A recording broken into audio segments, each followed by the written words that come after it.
Yo, what's going on guys? Panda Powers. Today I want to go over a little bit of foam rolling that I do for lower body. So what I got here, it's a foam roller in half, and I have a fuller foam roller.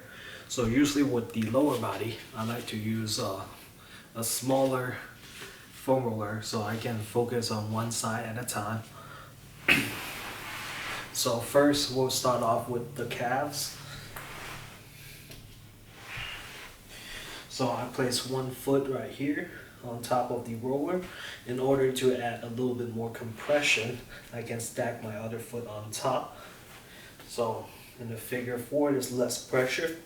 And then if I were to stack it over right on top of my ankles, this would provide the maximum amount of compression. And usually if I were to scan for tender areas, I would roll out like this, just kind of see different angles, turn my body in order to find any tender spots. So that's the only time where I have extreme movements. So just to kind of give myself a scan. Now after the scan, I briefly have the idea of where I want to roll out. So let's say this is the tender spot I got. I can stack, put a little bit extra weight, let gravity do its work, and just gonna hang out here for 20 Mississippi counts. So usually I do this for tender spots about 30 seconds to a minute. So after the 20 Mississippi counts or 30 seconds or so, I can mobilize this foot by doing ankle circles about 4 to 5 times and then reverse it.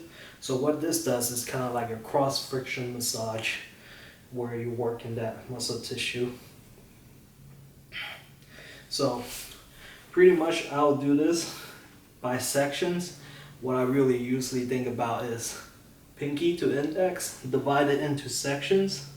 So, for the lower legs, this is roughly about 3 sections right here.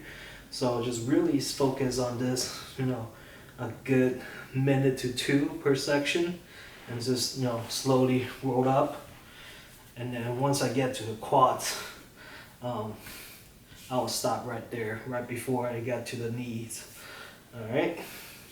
So with lower body, I start off with the calves, and next thing I would do, it's the quads. Now you might ask why I don't usually go to the hamstrings. It's because hamstrings usually is a thicker muscle and it's harder to get to on a round roller like this. So I oftentimes utilize a softball of sorts, and I use it on a table or a chair where I can provide more isolated compression onto the hamstrings. And I'll show you guys in a different video for the hamstrings. Alright, now moving on. For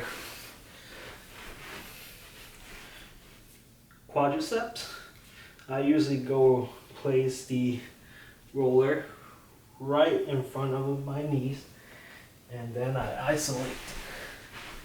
Alright, right here. Okay, so my other side, I'm actually posted up with my leg and just kind of holding almost like a plank position. Alright, this by itself, I can feel my legs pretty tender. Gravity is doing its work. So I'm just gonna hang out here for a little bit and just let gravity do its thing and help me relax that muscle up. So in order to kind of target the quadriceps, you can roll your body to see different angles if there's other tender spots, and just kind of work on that. Also, you can flex and extend. So I found this angle to be tender, then I would spend that 20-second or 20 Mississippi counts to that 1 minute just on that area. Again, we're thinking about in sections. So utilize the quads is maybe about 3 to 4 sections. Work on this a little bit. and then move on to the next section, and so on and so forth. So usually you'll see a lot of people trying to kind of go all over the place without doing isolations. It really doesn't do much. Like I say, I would usually utilize that as a scan to see where I want to target. Okay, so this is the two main parts of the lower body that I would usually hit, and then next I have the hips. So once you get up to the hips, right here, you can pretty much provide static compression and let that slowly sink in to your hip flexors. Really utilize breathing techniques.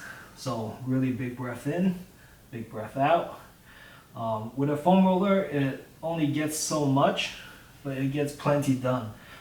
In order to isolate it a little bit, I will utilize, again, a softball or even a lacrosse ball, just to target that area a little bit better.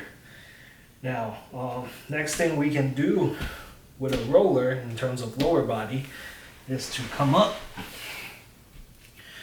right here. So what we can do is getting into a figure 4 position. Right here, you can stack that leg, lean towards that one side.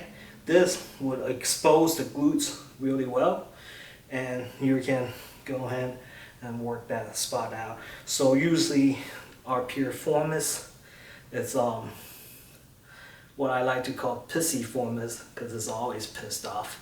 And you can work that out a little bit by just providing static compression. Again, about 20 Mississippi counts up to a minute, and I would go up to 2 minutes sometimes, but no more than that. So I'll just provide compression right here, and you can lean a little bit more, get that TFL, moving on right here, and pretty much I don't really attack the IT bands all that much because it's such a thin muscle, if you will. So usually TFL is the attachment for it, and I would really spend a lot of time on this rather than directly on the IT bands. And I would also spend some time on the lateral calf muscles right here, just to kind of really work that out, because this, in a way, is the attachment points falling through the IT bands. So think about the body like a rubber band. If this pulls, your IT band automatically is being pulled right there. So if you release this, release the TFL in your glutes, this will eventually kind of retracts back to normal length. So I hope you guys enjoyed this video. If you have any questions, please feel free to leave a comment below. I'll holler at you next time.